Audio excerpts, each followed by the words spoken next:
여러분 안녕하십니까. 6월 28일 수요일 넘치는 우리 교회 EQ 59일차 시작하도록 하겠습니다. 오늘 본문 말씀은 누가복음 10장 25절부터 37절까지 말씀입니다. 예수님께서 사역하시면서 어떠한 것들을 사람들에게 가르치셨는지 혹은 어떠한 것들을 사람들에게 전파하셨는지에 대해서 오늘 이야기를 계속해서 하고 있습니다. 오늘 우리가 읽은 본문 말씀은 되게 유명한 말씀이고요. 이거를 가르쳐서 선한 사마리아인의 비유라고 이렇게 얘기합니다. 선한 사마리아인의 비유인 거죠. 어제 말씀을 통해서 천국이 어떤 곳인지 우리에게 설명해 주셨고, 또 이 세상을 살아가는데 어떻게 살아가야 할 것인지를 우리에게 가르쳐 주고 계십니다. 오늘 본문에 나오는 율법학자가 있거든요. 율법학자. 이 율법학자는 율법을 연구를 하고 또 새로운 율법들을 만들어내고 적용을 하고 하는 이런 사람입니다. 율법학자 혹은 율법교사입니다. 이 사람이 예수님에게 뭘 하냐면 테스트를 하는 거예요. 테스트. 예수님이 이걸 아나 모르나 시험하는 것이죠. 제가 예수님 테스트 한번 해볼게, 한번 맞춰보세요. 이런 겁니다. 뭐라고 얘기하냐면, 내가 어떻게 해야 영생을 얻겠습니까? 이렇게 물어봅니다. 내가 무엇을 하여야 영생을 얻겠습니까? 라고 물어보는 거죠. 그랬더니 이 예수님이 뭐라고 얘기하냐면, 율법에는 뭐라고 되어 있느냐라고 이렇게 물어보세요. 율법에 어떻게 영생을 얻겠습니까? 율법에는 뭐라고 되어 있는데? 라고 이야기하니까 율법에는 두 가지를 이야기하고 있다고 이야기를 합니다. 첫 번째는 하나님을 사랑하는 것, 이렇게 이야기하죠. 두 번째, 이웃을 사랑하는 것, 이렇게 이야기를 합니다. 이 하나님을 사랑한다는 것은 마음을 다하고 힘을 다하고 뜻을 다하여, 이거 있잖아요. 신명기 6장 5절에 나오는 말씀을 인용한 겁니다. 그래서 마음을 다하고 힘을 다하고 뜻을 다하여 주 너의 하나님을 사랑하라 라고 이야기했고요. 또 이 레위기에 나오는 이 말씀을 인용하면서 이웃을 사랑하라고 이야기합니다. 레위기 19장 18절 말씀은요, 원수를 사랑하고 동포를 미워하지 말고 내 이웃을 내 몸과 같이 사랑하라 라고 나오거든요. 그러니까 이 두 가지가 영생을 얻는 방법입니다 라고 이렇게 이야기를 했습니다. 그러니까 예수님께서 이 대답을 듣고 뭐라고 얘기하셨냐면, 맞다. 그렇게 해라. 그렇게 하면 네가 뭐 할 거라고요? 살리라. 이렇게 얘기합니다. 살리라. 저는 이 설교를 굉장히 많이 했고, 또 이 선한 사마리아인 비유를 참 좋아하는데, 오늘 이 말씀을 묵상하면서 새롭게 깨달은 것이 하나 있습니다. 율법학자는 어떻게 영생을 얻겠습니까? 물어보셨는데, 예수님께서는 살리라 라고 대답해 주셨다라는 거예요. 영생을 얻겠습니까? 물어봤는데, 이것과 이것을 하면 영생을 얻는다, 이렇게 얘기하시는 것이 아니라 산다는 거예요. 뭘 산다는 거예요? 영생을 산다라고 이렇게 말씀하고 계십니다. 우리는 영생에 대한 것들을 주로 어떻게 생각하냐면, 죽어서 영원히 사는 이터널 라이프를 생각을 하거든요. 계속 사는 거예요. 안 죽는 거죠. 그런데 요한복음 17장 3절에서도 예수님은 뭐라고 말씀하시냐면, 영생은 유일하신 참 하나님과 그가 보내신 자 예수 그리스도를 아는 것이라고 이야기를 하고 있단 말이에요. 그러니까 거기서 안다라는 것은 경험적으로 안다는 것을 의미합니다. 다시 말해서 영생은 얻어지고 취득되어지는 것이 아니라 내가 살고 누리는 것이다 라고 이야기를 하고 계시는 겁니다. 그래서 예수님께서 뭐라고 하시냐면, 어떻게 영생을 사냐? 하나님을 사랑하는 삶, 이웃을 사랑하는 삶, 이거를 이야기해 주신 겁니다. 그래서 예수님께서 이 가르침을 통해서 우리로 하여금 영생을 어떻게 살아갈 것인가를 알려주시는 거죠. 율법학자가 뭐라고 이야기를 하냐면, 이제 예수님이 대답을 하셨는데 너무 대답이 좋은 거예요. 마음에 드는 거죠. 그 예수님 앞에 좀 잘 보이고 싶었어요. 그래서 뭐라고 이야기하냐면, 예수님, 그러면 누가 내 이웃입니까? 라고 물어 물어보시는 거죠. 누가 내 이웃입니까? 라고 물어보는 겁니다.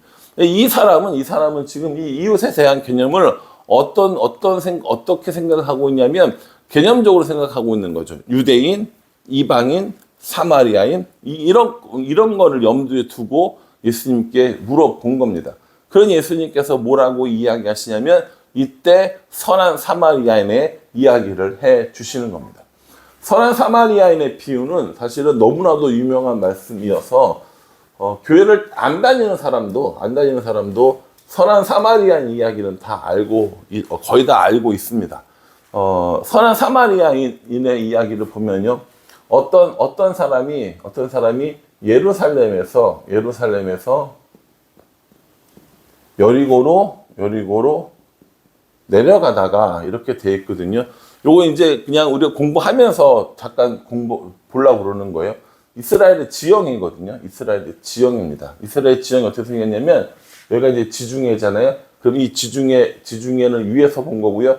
단면으로 잘라보면 이렇게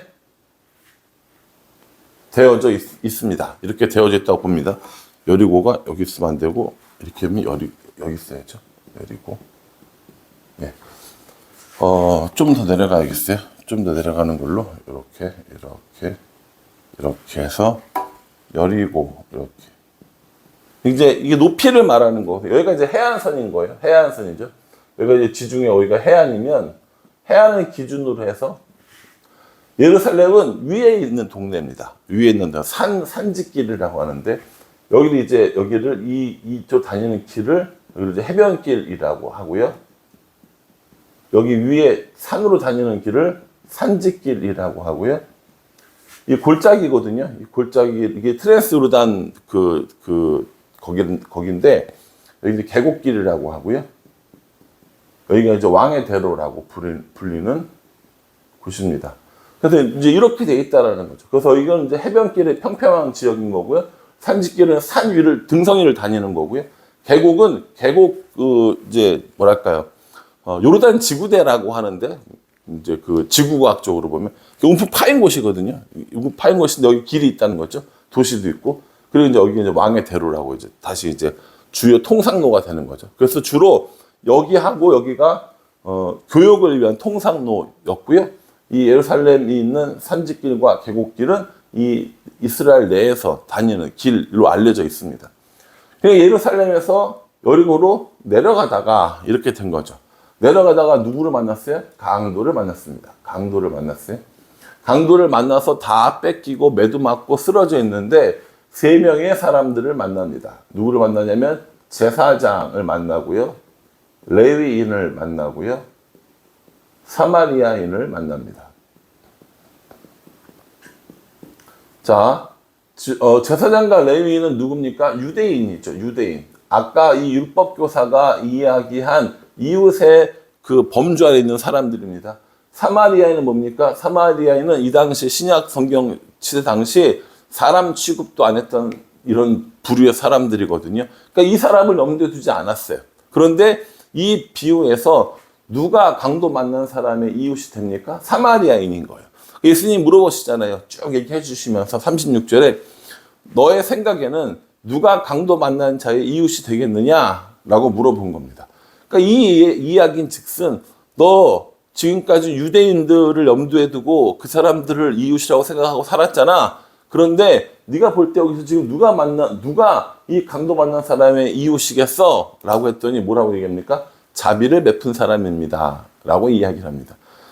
저 같으면 1, 2, 3번이잖아요. 1, 2, 3. 1번 제사장, 2번 레위인, 3번 사마리아인 이거 아닙니까? 그럼 뭐라고 해요? 누가 강도 만난 사람의 이웃이야? 3번이요. 사마리아인이요. 이렇게 얘기를 할 것 같거든요. 근데 이 율법 선생님은 그렇게 얘기 안 합니다.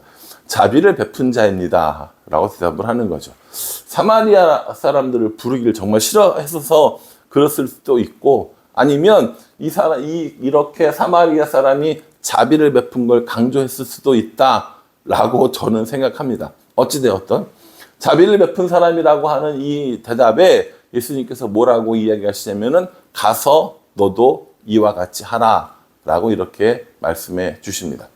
제사장은 제사를 드리는 사람이었고요. 레위인은 성전에서 일을 하는 사람들이었습니다.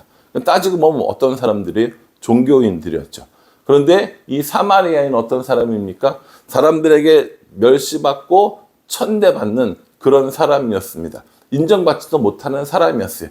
그런데 이 사마리아인이 강도받는 사람을 여관에 데려다가 자기가 돌보고 또 여행을 떠나면서 내가 돈을 주고 갈 테니까는 돌아오는 길에 필요한 거 뭐 더 추가로 들었으면 더 낼 테니까는 이 사람을 고쳐줘라고 이야기를 합니다. 이 사마리아인은요, 이웃을 사랑하는 일에 두 가지를 소비를 했습니다. 첫 번째는요, 돈을 소비했죠. 왜냐하면 고쳐주고 여감이 되었으니까. 두 번째는요, 시간을 소비했습니다. 자기 갈 길을 안 가고 데려다가 치료해주고 돌봐주면서 돈과 시간을 소비를 했죠.